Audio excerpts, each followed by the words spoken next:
दूसरी सुबह रानी ने देखा कि उसके घर में काफी चहल पहल हो रही थी। सभी लोग अपने में ही मस्त थे। घर के दूसरे नौकरी को भी घर की सफाई के काम पर लगा दिया गया था। सभी लोगों ने नए कपड़े पहने हुए थे और सभी बहुत ही अच्छे तैयार हुए थे। खास करके उसके चाची की बेटी तन्वी तो बहुत ही अच्छे से तैयार हुई थी। यहाँ क्या हो रहा है ये रानी की समझ में नहीं आ रहा था। वो घर के वही पुराने कपड़ों में थी। उसको तो कुछ भी पता नहीं था कि आखिर क्या बात है। उसने जब घर के एक नौकर को पूछा तो उसे पता चला कि आज उसके घर जिंदल अंपार के सीईओ रोहित जिंदल आने वाले हैं। इस घर की खूबसूरत लड़की को देखने आ रहे हैं और रमा जी कोई भी बखेड़ा न करे इसलिए उसे छुपा दिया गया था।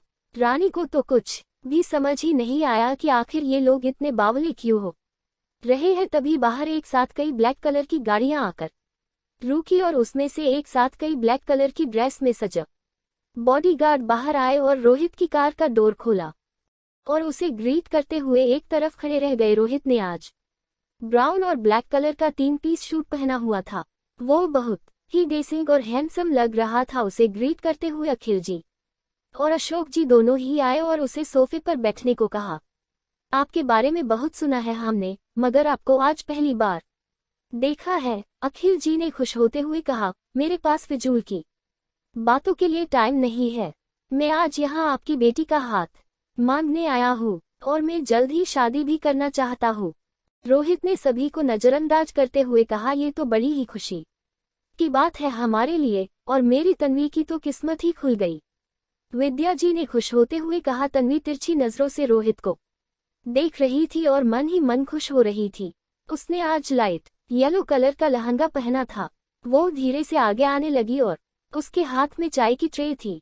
उसने उसे वहीं पर रखे टेबल पर रखा और अपनी दादी की बाजू में जाकर बैठ गई। तभी अजय ने कहा, सर को तन्वी की से नहीं मगर आपकी बेटी रानी की से शादी करनी है और उसके लिए ही सर यहाँ रिश्ता लेकर आए हैं। यदि रानी जी को बुलाएंगे आप तो हमें उसके साथ सर की सगाई भी करनी है। अजय ने इधर उधर देखते हुए कहा। ये बात सुनकर सभी के पैरों तले से तो जमीन ही खिसक गई थी। कोई यदि उनको काटे तो खून भी ना निकले ऐसी हालत हो गई थी सभी की। तन्वी की आंखों से तो आंसू बहने लगे थे, मगर खुद को संभालते हुए वो बोली, रानी तो किसी काम से बाहर गई हुई है और वो अभी यहाँ नहीं आने वाली है। तन्वी ने झूठ बोला।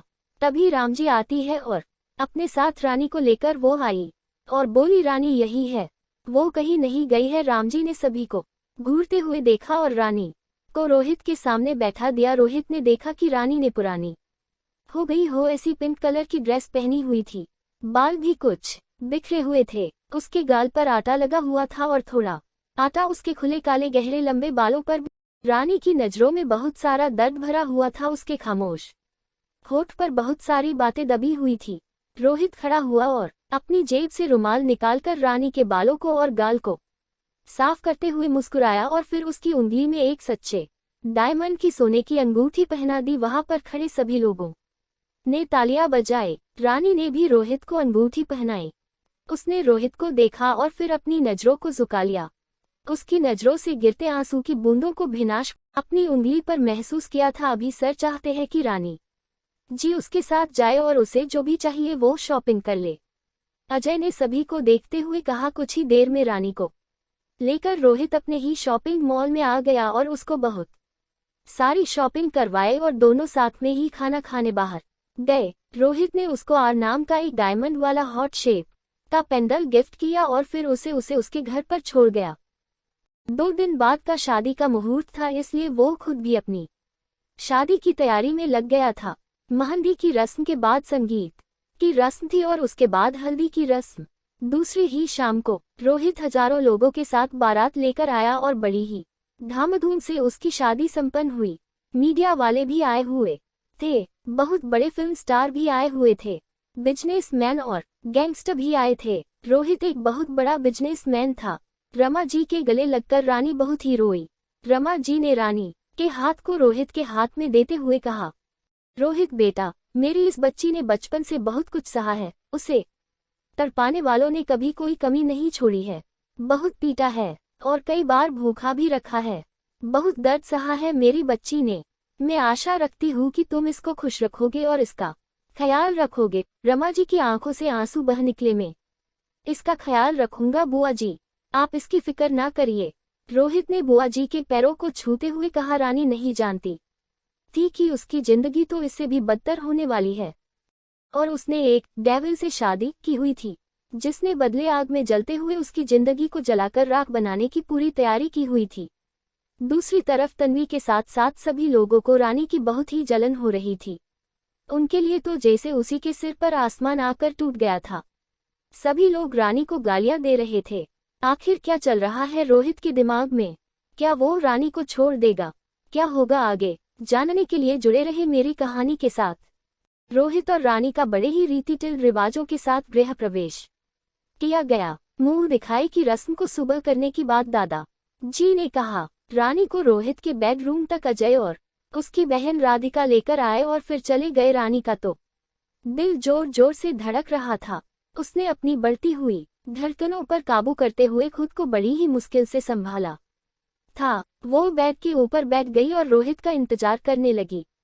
रात के 2 बजे रोहित अपने हाथ में कुछ पेपर लेकर अंदर आया और कमरे के डोर को नोक कर दिया। वो धीरे धीरे रानी के करीब गया और रानी कुछ बोले या कुछ भी समझे उसके पहले ही उसने रानी को खड़ा किया और उसके गाल के ऊपर जोरदार का थप्पड़ जड़ दिया और फिर उसके दुपट्टे को खींचकर फेंक दिया और रानी की ब्लाउज की डोरी को खींचकर खोल दिया और उसे बेड पर धक्का देकर वो भी उसके ऊपर जाकर लेट गया। रानी की आंखों से आंसू बहे जा रहे थे। रोहित ने रानी के होठों के ऊपर अपने होठों को रख दिए और उसे डिपली किस करने लगा। उसका हाथ रानी के बदन को हर जगह छू रहा था। उसने धीरे धीरे रानी को काटना शुरू किया।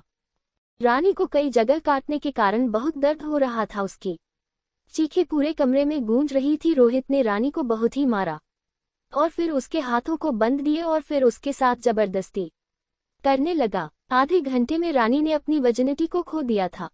रोहित ने पूरी रात उसका बलात्कार किया था। जब वो खुद थक गया तो वो खड़ा हुआ और वॉशरूम में चला गया। रानी पूरी तरह से टूट गई थी। वो धीरे से खड़ी हुई और खुद को आईने में देखने लगी। उसने अपने चेहरे को साफ किया और दूसरे कपड़े पहने और बाल को बनाकर वो बेड के कोने में जाकर बैठ गई। उसको रोहित ने बहुत ही बुरी तरह से पीटा था। जहां पर उसने काटा था वहां से खून भी निकलकर सूख गया था। उसने अपने आंसुओं को पोंछा और वहीं पर बैठी रही। तभी रोहित बाहर आया और जो पेपर वो साथ में लेकर आया था उसे रानी की तरफ करते हुए बोला, इस पेपर पर साइन करो रानी। रोहित ने बेरुखी से कहा, कैसे पेपर है? रानी ने पूछा। रोहित ने रानी के खुले बालों को खींचते हुए गुस्से से कहा, ये हमारे डाइवोर्स के पेपर है और इसके ऊपर तुमको साइन करना है। रोहित ने पेन देते हुए कहा, ये तुम क्या बोल रहे हो? अभी कल रात ही तो हमारी शादी हुई है और तुम आज मुझे डाइवोर्स दे रहे हो।